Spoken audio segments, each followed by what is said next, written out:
नमस्कार, स्वागत है आपका। इंडिया टीवी देख रहे हैं आप। आपके साथ मैं हूं प्राची पाराशर। मेरे साथ मौजूद हैं मेरी सहयोगी मीनाक्षी जोशी। अब से ठीक 42 घंटे बाद इंडिया टीवी पर लोकसभा चुनाव के सबसे तेज नतीजे आने शुरू हो जाएंगे। कौन कहां जीत रहा है, कहां हार रहा है, एक एक सीट की डिटेल आप इंडिया टीवी पर देखेंगे। आप बिल्कुल ठीक कह रही हैं प्राची। 4 जून को क्या होगा इसका ट्रेलर एग्जिट पोल के साथ आज सिक्किम और अरुणाचल प्रदेश में भी दिख गया है। देश भर में मोदी की लहर क्यों है, ये सिक्किम और अरुणाचल प्रदेश के विधानसभा चुनाव के नतीजे बता रहे हैं। हिंदुस्तान में सूर्योदय सबसे पहले अरुणाचल में होता है। 4 जून से ठीक पहले अरुणाचल प्रदेश में कमल खिल गया है। बिल्कुल, देखिए 60 सीटों की बात करें, विधानसभा की कुल 60 सीटें हैं अरुणाचल प्रदेश में, जहां बीजेपी प्रचंड बहुमत की ओर बढ़ रही है। बीजेपी को अब तक 24 सीटों पर जीत हासिल हो चुकी है और 22 सीटों पर लीड कर रही है। 46 के फिगर को टच कर रही है। बीजेपी एक बार फिर सत्ता के सेंटर में है। पेमा खांडू की अगुवाई में प्रचंड जीत की ओर बीजेपी बढ़ती हुई नजर आ रही है। सिक्किम की बात करें, सिक्किम में भी 2 महीने पहले तक बीजेपी के साथ रही सिक्किम क्रांतिकारी मोर्चा फ्रंट फुट पर है। मुख्यमंत्री प्रेम सिंह तमांग की अगुवाई में एसकेएम जीत के सारे रिकॉर्ड्स तोड़ती हुई नजर आ रही है। 32 सीटों वाली सिक्किम विधानसभा में एसकेएम 31 सीटें हासिल करते हुए दिखाई दे रही है। 13 सीट पर जीत क्लियर हो गई है और 18 पर निर्णायक बढ़त हासिल है। और हैरानी की बात तो यह प्राची कि इन दोनों स्टेट से कांग्रेस का सुपड़ा साफ हो गया है। अरुणाचल और सिक्किम दोनों ही राज्य में कांग्रेस एक सीट की मोहताज हो गई है। ये वही पूर्वांचल है, मतलब ये पूरब की बात करें, पूर्वोत्तर है, वो पूरब है जहां पर कांग्रेस सबसे मजबूत हुआ करती थी, लेकिन लगता है वो दिन लद गए, बीत गए। बिल्कुल, तस्वीरें तो यही बता रही हैं। और जिस तरीके का जश्न इस वक्त मनाया जा रहा है अरुणाचल प्रदेश में और सिक्किम में, उसे देखकर भी आप अंदाजा लगा सकते हैं कि बीजेपी कितना जबरदस्त यानी कि प्रचंड बहुमत लेकर आ रही है। अरुणाचल प्रदेश की अगर आप बात करेंगे तो कुल 60 सीटें हैं और यहां पर 10 पर पहले ही निर्विरोध बीजेपी के जो कैंडिडेट हैं वो चुने जा चुके हैं। और अब जैसे जैसे रुझान सामने आ रहे हैं वैसे वैसे आप अंदाजा लगा सकते हैं कि प्रचंड बहुमत की तरफ अरुणाचल प्रदेश में भारतीय जनता पार्टी बढ़ रही है। और वो जो डांस करते हुए आप देख रही थी ना महिलाओं को, बड़े खूबसूरत उन्होंने पाट मुंगा का मेखला चादर पहन के बिहू डांस करती हुई नजर आ रही थी। जाहिर सी बात है उत्सव का माहौल तो होगा ही। और exit poll, India TV Phoenix के सबसे भरोसेमंद एग्जिट पोल में नरेंद्र मोदी को प्रचंड बहुमत मिलता हुआ दिखाई दे रहा है। सिर्फ हमारे ही नहीं बल्कि तमाम एग्जिट पोल का डायरेक्शन वन साइडेड दिखाई दे रहा है। देश भर में मोदी की सुनामी है। जनता ने मोदी की गारंटी पर अपने भरोसे की मुहर लगा दी है। अब देखिए, मोदी फैक्टर के सामने विपक्ष के सारे कैलकुलेशन, सारे मुद्दे फेल होते दिख रहे हैं। नरेंद्र मोदी तीसरी बार प्रधानमंत्री बनने जा रहे हैं। बीजेपी का 400 पार का नारा साकार होता दिख रहा है। तो वहीं इंडिया गठबंधन की बात करेंगे तो 109 से 139 सीटों पर इंडिया गठबंधन सिमट रहा है, जबकि अन्य को 28 से 38 सीटें मिल रही हैं। अकेले बीजेपी की बात करें तो अपने दम पर 319 से 338 सीटें बीजेपी को मिल रही हैं, जो कि 2014 और 2019 से अगर आप कंपेयर करेंगे तो बहुत ज्यादा है। मीनाक्षी, बिल्कुल आप ठीक कह रही हैं। और ये मतलब वाकई में हैरान करने वाला एग्जिट पोल उन लोगों के लिए है जो ये कह रहे थे कि हमें कोई करंट नहीं दिख रहा था, हमें कोई वेव नहीं दिख रही थी, हमें कोई सुनामी नहीं दिख रही थी, लेकिन उसके बाद ये नतीजा लेकर आना, अगर यही एग्जिट पोल नतीजों में कन्वर्ट होते हैं तो वाकई में कांग्रेस पार्टी सिर पकड़कर बैठने वाली है। कांग्रेस पार्टी की बात कर लें, 52 से 64 सीटों पर कांग्रेस पार्टी सिमट रही है, जबकि डीएमके को 15 से 19 सीटें मिल रही है। ममता बनर्जी की पार्टी टीएमसी की बात कर लें, जो कि पिछली मर्तबा 22 सीटें लेकर आई थी, लेकिन इस बार देखिए 14 से 18 सीटों पर सिमट रही है। दूसरे नंबर की पार्टी पश्चिम बंगाल में बन रही है। जेडीयू की बात कर लें, 11 से 13 सीट, एक नुकसान जेडीयू को मिलता दिखाई दे रहा है। उसके पीछे कारण बहुत सारे हैं प्राची। बिल्कुल, और बिहार की अगर हम बात कर रहे हैं तो आरजेडी का जिक्र कर लेना जरूरी है, क्योंकि यहां तेजस्वी यादव ने अपनी पूरी ताकत लगा दी थी। जो शून्य का पिछली बार का खाता था उसे खोल जरूर रहे हैं, लेकिन 2 से 4 सीटें आरजेडी को मिलेंगी, ऐसा हमारा एग्जिट पोल बता रहा है। आम आदमी पार्टी की अगर आप बात करेंगे, जिसने पूरी ताकत झोंकी थी, अरविंद केजरीवाल जेल से बाहर आए, पूरी की पूरी ताकत लगाई, चुनाव प्रचार में जुट गए, लेकिन उसका भी कोई फायदा आम आदमी पार्टी को होता हुआ नजर नहीं आ रहा है। 2 से 4 सीटें आम आदमी पार्टी जीत सकती है इस एग्जिट पोल के मुताबिक। वाईएसआर कांग्रेस की बात करेंगे तो 3 से 5 सीटें उनके खाते में जा सकती हैं, जबकि टीडीपी को 12 से 16 सीटें मिल सकती हैं। उत्तर प्रदेश के लिहाज से समाजवादी पार्टी, जब अखिलेश यादव दावा कर रहे थे कि 80 में से 80 सीटें वो जीत सकते हैं, वो महज 10 से 14 सीटों पर सिमट सकती है। आप जब अरविंद केजरीवाल की बात कर रही थी, आज 2 तारीख है और अरविंद केजरीवाल का देखिए जेल वापस से दौरा शुरू हो सकता है, इसमें कोई दो राय नहीं है। मैं तो इनफैक्ट ये सोच रही थी कि दिल्ली में इतनी निराशा, ऊपर से जेल यात्रा, अच्छे दिन जाने वाले हैं, अगर ये कोई जुमला दे तो वो शायद अरविंद केजरीवाल पे बड़ा फटीक बैठता है। 543 सीटों का एग्जिट पोल हम आपको बता रहे हैं। एग्जिट पोल में देश को मोदी की गारंटी पर भरोसा दिखाई दे रहा है। ब्रांड मोदी का असर इन आंकड़ों में साफ दिखाई दे रहा है। आपको पोल ऑफ द पोल्स दिखा रही हूं इस वक्त में। हर एग्जिट पोल की एक ही तस्वीर है। सभी एग्जिट पोल एक तरफा मोदी की जीत बता रहे हैं। 4 जून को नरेंद्र मोदी देश भर में क्लीन स्वीप करने जा रहे हैं। भावेश हमारे साथ यहीं स्टूडियो में जुड़े हुए हैं। भावेश, पोल्स ऑफ पोल्स इस वक्त सामने है हमारे और सभी एक तरफा जीत का इशारा कर रहे हैं। मनोज तिवारी जी हमारे साथ जुड़ चुके हैं। बहुत बहुत स्वागत मनोज जी आपका। एग्जिट पोल शानदार दिखाई दे रहा है, 401 तक का आंकड़ा। जी थैंक यू प्राची जी। मुझे जब मैं आपके इस एग्जिट पोल में ये आंकड़ा देख रहा था, जब 401 लिखा गया था, तो मैं सोच रहा था कि ये नरेंद्र मोदी जी के प्रति देश के लोगों का क्या प्यार है कि 401 का आंकड़ा एग्जिट पोल में दिखा है। और ईश्वर करे ये आंकड़ा वैसे ही आए और बल्कि 2-4 और बढ़ जाए। मेरा आशा है कि वो बढ़ सकता है। प्राची और मीनाक्षी जी, आप दोनों को मैं इंडिया टीवी को भी बहुत ध्यान से देखते रहता हूँ। मैं एक बात बल्कि बोलना चाहता हूँ, इंडिया टीवी की क्या रीच है ये मैंने इस चुनाव में देखा। जब मैं प्रचार प्रसार कर रहा था तो आपकी अदालत में मेरे शो आए थे और कई लोग मुझे खींच लेते थे, इधर आओ इंडिया, तुम घर में मेरे आ रहे हो।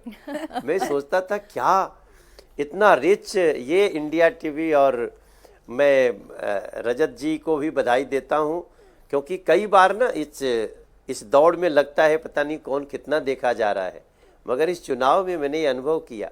दूसरी बात, नरेंद्र मोदी जी के प्रति जो प्रेम है और विश्वास है, जब उन्होंने कह दिया ये है मोदी की गारंटी और मोदी है गारंटी पूरी होने की गारंटी, तो इस देश के 140 करोड़ लोगों का जो उत्साह बना है चुनाव के प्रति, वो अद्भुत रहा है। और ये एग्जिट पोल है, मुझे पता है एग्जैक्ट पोल का हम इंतजार कर रहे हैं, मगर ये एग्जिट पोल की तरह ही एग्जैक्ट पोल होगा, इससे और बेहतर हो सकता है, ये हमारे मन में चल रहा है। ठीक है, देखिए ये आंकड़े आपके कॉन्फिडेंस में इजाफा तो कर ही रहे होंगे मनोज तिवारी जी, लेकिन आपसे आपकी सीट की रिपोर्ट अगर मैं पूछूं तो वहां कहा जा रहा है कि कन्हैया कुमार जो कि आपके प्रतिद्वंदी थे, उन्होंने अच्छा चुनाव लड़ा है, आपको टफ फाइट दी है। आपको क्या रिपोर्ट मिल रही है अपनी सीट से? देखिए, जिसको पता चल गया कि ये कन्हैया कुमार है और ये कौन कन्हैया कुमार है, तो वो तो बिल्कुल दूर हो गया। वोट वही दिया होगा जिसको पता नहीं चल पाया होगा कि कांग्रेस ने किसको उतारा है। और हमारी सीट, हमारे जो क्षेत्र के लोग हैं, उन्होंने बहुत प्यार दिया है और हम बहुत क्लियर मेजॉरिटी से, अच्छी मार्जिन से हम नॉर्थ ईस्ट सीट जीतेंगे। और दिल्ली की 7 सीटें हमारी, ये भी जिम्मेदारी है। और मैं अपना चुनाव लड़ते हुए सभी सीटों पे गया प्रचार करने, और मुझे पूरा विश्वास है कि 7 की 7 सीटें दिल्ली की हम अच्छे मार्जिन से, हाँ ये हो सकता है कि आम आदमी पार्टी और कांग्रेस दोनों के मिल जाने से थोड़ी पिछले मार्जिन में कमी आ सकती है, मगर जीत में कोई शंका नहीं है, हम बहुत अच्छे वोटों से जीतेंगे। नहीं, दिल्ली में जो आपका भरोसा है, एग्जिट पोल में भी वही भरोसा रिफ्लेक्ट हो रहा है, क्योंकि दिल्ली की 7 सीट जो है बीजेपी के खाते में जा रही है। अब अरविंद केजरीवाल क्या करेंगे, आपको क्या लगता है? अब तो उनकी जेल यात्रा फिर से शुरू होने जा रही है, वो सेंटिमेंट जगाना, संविधान खत्म हो जाएगा अगर इस बार मोदी जी को जिता दिया गया, इतनी तमाम तरीके की बातें कही गई थी इस चुनाव में। अरविंद केजरीवाल जी अपनी विश्वसनीयता खो चुके हैं। अब अरविंद केजरीवाल जी उनसे दिल्ली के लोग बहुत ही गुस्से में हैं। आज भी जब वो जा रहे हैं, उनके पास 20 दिन का समय था।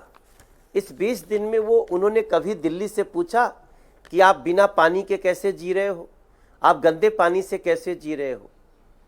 प्राची जी, मीनाक्षी जी, मैं बताऊं कि इस समय दिल्ली के लोग ना वो दुर्दशा झेल रहे हैं, और वो सभी दुर्दशा अरविंद केजरीवाल के सरकार की देन है। पानी न देना, बुजुर्गों का पेंशन रोक दिया गया दिल्ली में। आप कैन यू इमेजिन कि जो एक व्यक्ति कहता है मैं दिल्ली का बेटा हूं और बुजुर्गों का पेंशन रोक दे। गरीबों का 9 साल से एक नया राशन कार्ड नहीं बना है। नालियां बजा रही हैं। हम जब जाते थे तो लोग हमें दिखाते थे, मनोज ये देखो ना, नाला पानी नहीं निकल रहा है। एमसीडी भी उनके पास, दिल्ली सरकार भी उनके पास। तो एक ऐसा दर्द उन्होंने दिल्ली को दिया। झुग्गी के लोग परेशान, अपने राजमहल में रह रहे हैं। तो अरविंद केजरीवाल अपनी विश्वसनीयता खो चुके हैं। अच्छा होता आज वापस जेल में जाते समय, क्योंकि कोर्ट ने तो पहले उनके माथे पे लिख दिया कि आप कट्टर भ्रष्टाचारी है। आज अगर जा रहे थे तो जाके दिल्ली के लोगों की पानी की समस्या को पूछ लेते जी। आप महात्मा गांधी की समाधि को आप अपवित्र कर रहे हैं, क्योंकि आप कोई आजादी की लड़ाई लड़के जेल नहीं जा रहे हैं, आप लूट करके जेल जा रहे हैं, शराब घोटाला करके जेल में, और कोर्ट ने आपको बेल लायक नहीं समझा। ठीक। तो बाकी तो हम क्या कहें। हम जब दिल्ली की गलियों में जा रहे हैं, अगले 5 साल में हमें कितनी मेहनत करनी पड़ेगी दिल्ली को पटरी पे लाने के लिए, ये हम ही जानते हैं मीनाक्षी जी, प्राची जी। और दिल्ली की जनता अभी तो जो डिसीजन दी है जो 6 महीना बाद चुनाव होगा उसमें भी डबल इंजन नरेंद्र मोदी जी को देगी। और दिल्ली, मैं भारतीय जनता पार्टी का एक सिपाही होने के नाते आज इंडिया टीवी पे आपसे बताऊं इस एग्जिट पोल में चर्चा के दौरान कि एक डबल इंजन दिल्ली की सारी समस्याओं को दूर करने वाला होगा, और हम 300 यूनिट फ्री करके देंगे दिल्ली को। जो दिल्ली की महिलाएं बहनें हमको, चलिए, जो विधानसभा में होगा मनोज तिवारी जी, वो तो आने वाला वक्त तय करेगा। लेकिन जैसा आप अरविंद केजरीवाल के बारे में बता रहे हैं, ऐसा ही सवाल अब राहुल गांधी को लेकर भी आपसे पूछा जाएगा। तैयारी में है। आपने तमाम भविष्यवाणी राहुल गांधी को लेकर भी की, अब उनका क्या होगा, वो क्या करेंगे, उनका कदम क्या होगा? नहीं, राहुल गांधी इस देश में हंसी के पात्र बन गए हैं। उनकी कोई सीरियसनेस नहीं है। पता नहीं कौन उनको डायलॉग लिख के देता है, और वो एक कॉमेडी सर्कस के कलाकार की तरह लगने लगते हैं। राहुल गांधी जिस दिन ये कहते हैं इस देश में एक धर्म के नाम पे आरक्षण होगा, तो लोग उन पे हंसते हैं। जब वो अपने घोषणा पत्र में लिखते हैं कि हम बहुसंख्यक आबादी का संपत्ति एक्सरे करा करके उसको एक कम्युनिटी को दे देंगे, तो लोग उनके ऊपर हंसते हैं। इस देश को बांटने की, हिंदू मुसलमान को लड़ाने की जो कोशिश करी है राहुल गांधी ने और कांग्रेस ने, आज मेरा विश्वास है कि राहुल गांधी जी अब इस देश में लोगों के लिए सिर्फ हंसी के पात्र हैं, और उनको कोई गंभीरता से नहीं लेता है। मनोज, एक अंतिम प्रश्न इससे पहले कि हम एग्जिट पोल की कुछ वीआईपी सीट्स की बात करें।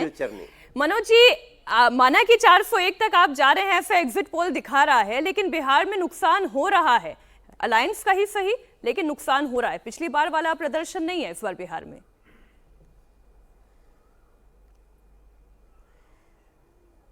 ठीक है, हम उसको देख रहे हैं और हम एग्जैक्ट पोल तक उसको देखते हैं। मुझे लगता है कि ये बेहतर होना चाहिए, मगर जनता का जनादेश जो भी होगा, अगर कहीं हमें पश्चिम बंगाल में अचानक हमको 27-28 तक सीट दिख रही है, और कई राज्यों में हमें भारी बढ़त दिख रही है, दक्षिण के राज्यों से हमें 14-15 सीट का इजाफा होता हुआ दिख रहा है। ठीक है, ये इजाफा तो नहीं रहा है। मीनाक्षी, बस एक चीज मैं मनोज तिवारी जी से धन्यवाद करते करते, मनोज तिवारी जी, आपका एक गाना बहुत फेमस हो रहा है, हिंद का सितारा, पंचायत सीरीज में सबने सुना है और सबकी जबान पर ही है।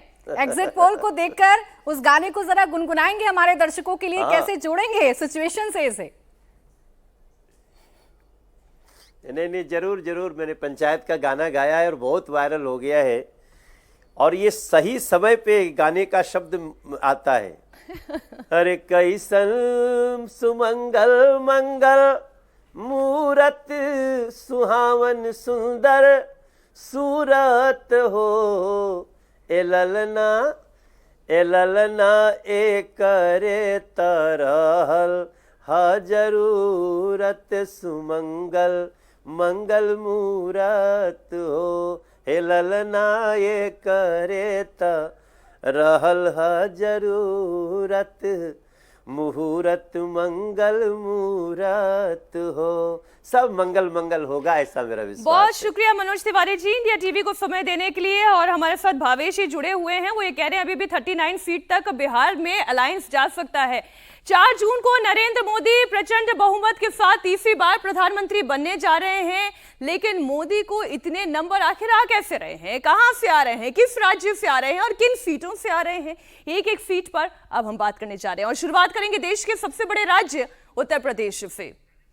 सबसे पहले बात आइए गाजीपुर की करते हैं, जिसपे टफ फाइट मानी जा रही है, और ये सीट है अफजाल अंसारी की, जहां वो समाजवादी पार्टी से चुनाव लड़ रहे हैं। और हमारा एग्जिट पोल ये बता रहा है कि गाजीपुर में अफजाल अंसारी फिलहाल आगे हैं। पारसनाथ राय यहां से भारतीय जनता पार्टी के उम्मीदवार हैं, वो फिलहाल पीछे नजर आ रहे हैं। यानी कि गाजीपुर की सीट एग्जिट पोल का अनुमान ये कहता है कि इसे समाजवादी पार्टी अपने खाते में कर लेगी, और यहाँ भारतीय जनता पार्टी को हार का सामना करना पड़ सकता है। जनता से राय जो ली थी उसमें ये दिखाई दे रहा था अफजाल अंसारी को लेकर एक सेंटिमेंट है वहां पे, पारसनाथ राय को लेकर भी, लेकिन मुकाबला मुझे कड़ा दिखाई दिया था।